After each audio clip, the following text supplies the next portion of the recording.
Africa's politics reporter Mbali Tatane is following the story for us and joins us now in studio. Mbali, very good morning. Great to see you. Nasrec 2017 is where it all started, where the announcement came around step aside. Now, what has happened since this time?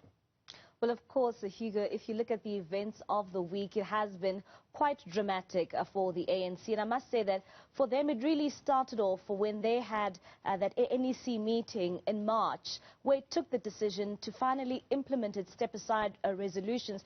And of course, you are right, Hugo, that it was a resolution from the ANC's 2017 conference, that 54th conference, where it said that members of the party who are facing allegations, criminal charges, should step aside. And of course, that was revised during the NEC in March this year, where they said that those who are facing criminal charges will now be given at least 30 days to voluntarily step aside. And if they don't step aside, that's when we'll see the suspensions kick in. And we know that the top six met last week Sunday. That was subsequently then followed by a meeting, Hugo, of the NWC. And of course, this is where these resolutions will now began to be implemented by the ANC. And of course, we then subsequently saw that leaked letter from Jesse Duarte, the Deputy Secretary General of the ANC, suspending the Secretary General of the party, Mr. Ace Magashule. And if you look at what happened this week, he has simply not taken this suspension quite lightly. And we then subsequently saw him suspending Party President Cyril Ramaphosa. Well, at least attempting to suspend him, because it has been declared null and void.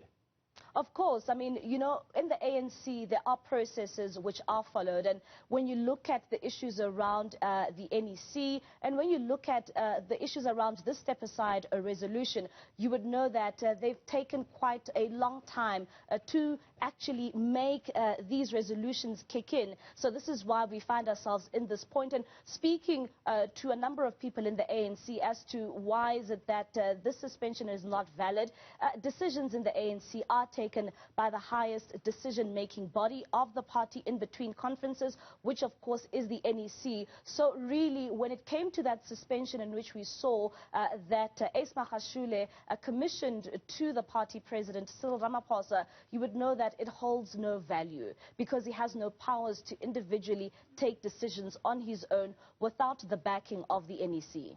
Now, Ace Magashule is not the only individual who's impacted by the step-aside resolution. Have we seen anyone else step aside?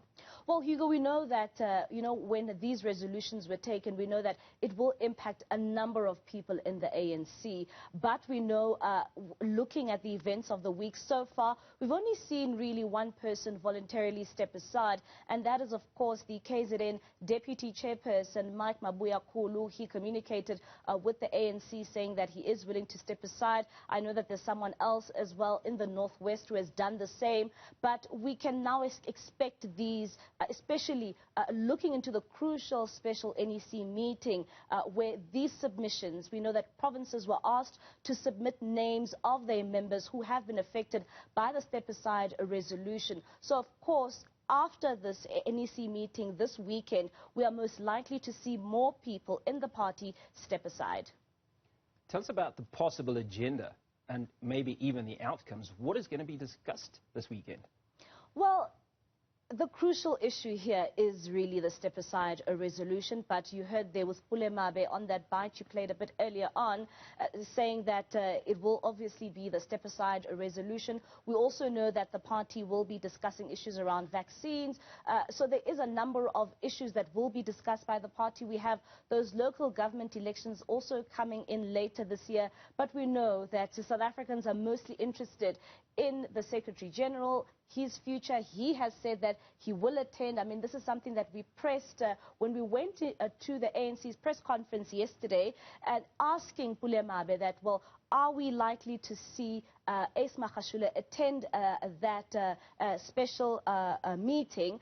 But Pule Mabe couldn't really give us a clear answer, saying that, well, we don't send out a register of who is here and who is not here and who will be attending this meeting. But we also saw last night that interview with the Secretary General, with the public broadcaster, where he did say that, well, I am still the Secretary General of the ANC and I will be attending that NEC meeting. And Hugo, we do know that this NEC meeting is expected to start today at around 10 o'clock this morning. So it will be quite interesting if I could be a fly, or just listen into that meeting. It will be quite interesting to hear what his colleagues will have to say about, what he has done this week. It is quite damaging. It's embarrassing, really, to have such a tussle in the party where we have seen these suspensions kick in, and it is targeted, of course, looking into the Secretary General who is facing those criminal charges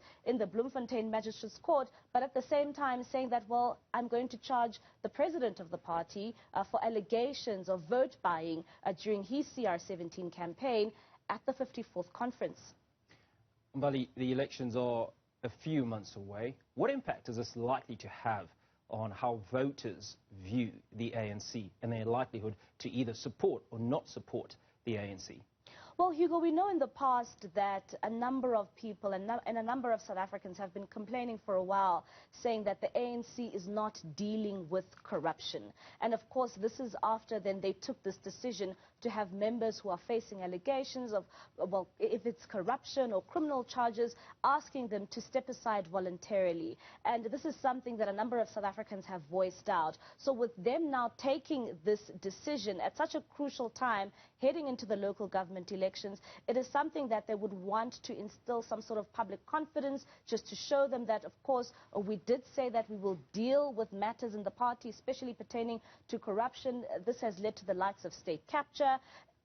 For them right now, it looks like you are trying to deal with corruption, but it is also masked with internal battles, because as much as they are saying that we are now implementing our own resolutions, which is something that they've been criticized for quite some time, now, trying to deal with corruption and at the same time dealing with factional battles, I don't know where it really places the ruling party at the moment. Mbali, final thoughts. President Cyril Ramaphosa has been perceived as embodying a fairly soft, non-confrontational leadership style. Is this him standing up and saying, hey guys, it's time to set the record straight, it's time to live up to some of the promises that certainly he and the ANC have made in the past? Well, Hugo, when you speak to a number of these analysts and when you look at his persona right now, Cyril Ramaphosa, as you say, has been criticized by many, saying that his approach is soft, there's no leadership, he's non-existent, we can't really place him anywhere, he can't take decisions. So this time around, especially when you look at when he went to the State Capture Commission, he had a huge delegation of really senior officials within the party, just showing you and solidifying his presence and his leadership within those structures. So when you see the NEC speaking, with most of them speaking with one voice, and when you look at the senior officials, it does really say that, look, it seems as if he's back at the leadership spot, and it seems as if those who are of another faction tend to be suffering. Well, you're right, Mbali. We all want to be a fly on that wall. Thank you so much for joining us this morning. Politics reporter Mbali Tatani unpacking what is likely to happen in this weekend's ANC NEC meeting.